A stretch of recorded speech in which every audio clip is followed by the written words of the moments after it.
Shalom bien-aimé, j'aimerais partager avec vous cette exhortation que le Seigneur m'a donnée pendant que je méditais hier. Et ce matin, ça revenait encore dans mon cœur et voilà, j'ai décidé vraiment de partager avec vous.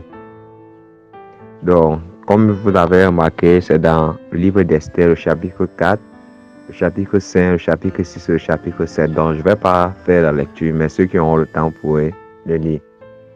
En fait, quand je méditais dessus hier, le Seigneur m'enseignait vraiment et par rapport au temps dans lequel on se trouve.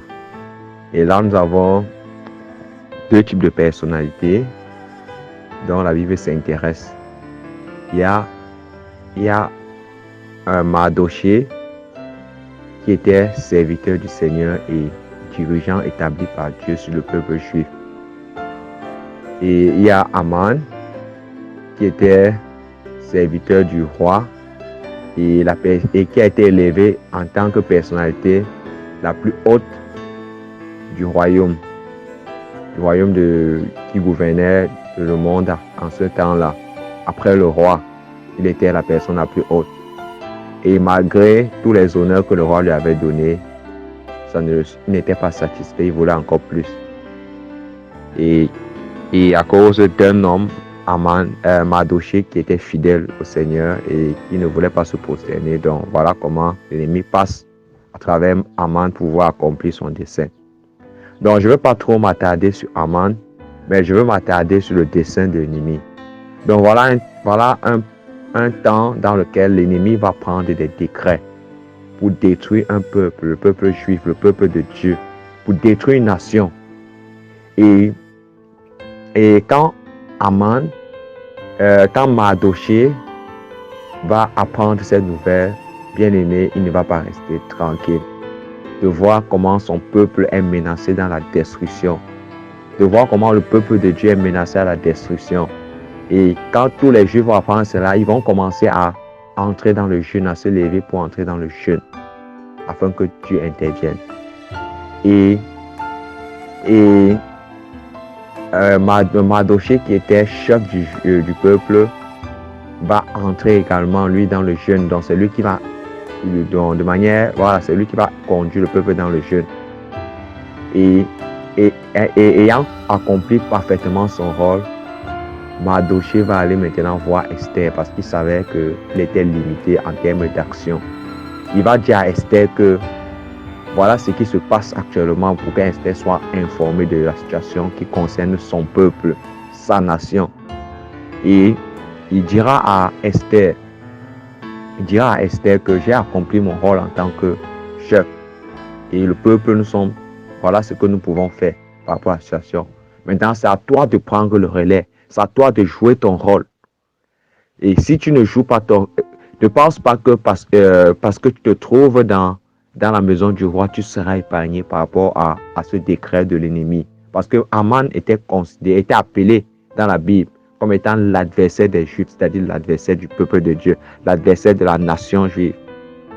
Donc, et par la grâce de Dieu, Esther va saisir, elle va décider de proclamer maintenant 3 jours de jeûne.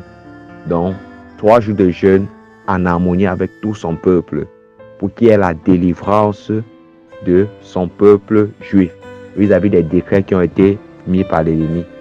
Bien aimé, j'aimerais vraiment nous interpeller. Chaque jour, l'ennemi prend des décrets vis-à-vis de notre nation, vis-à-vis du peuple de Dieu, de l'Église. Maintenant, quelle est notre action, notre attitude vis-à-vis de cela?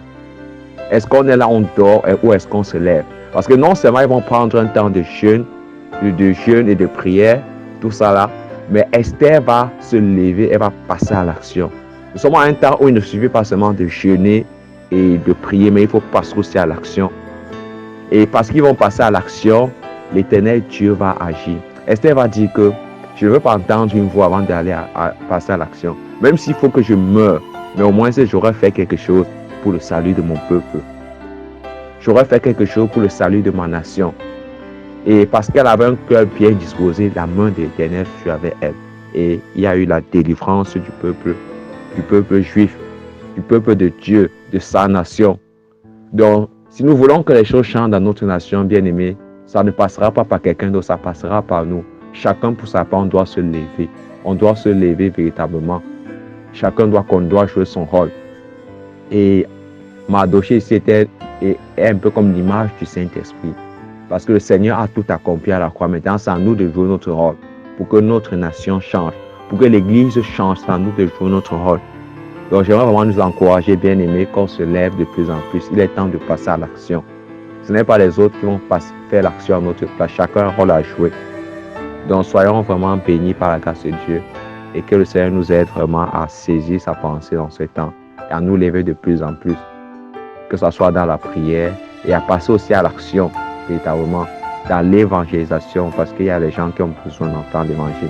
Parce que pour que le décret de l'ennemi puisse s'annuler, il faut que les gens passent à l'action. Et parce que Esther est passée à l'action, parce que Mardochée est passé à l'action, parce que le peuple juif est passé à l'action, alors le décret a été annulé et le Seigneur les a donné la victoire sur les ennemis.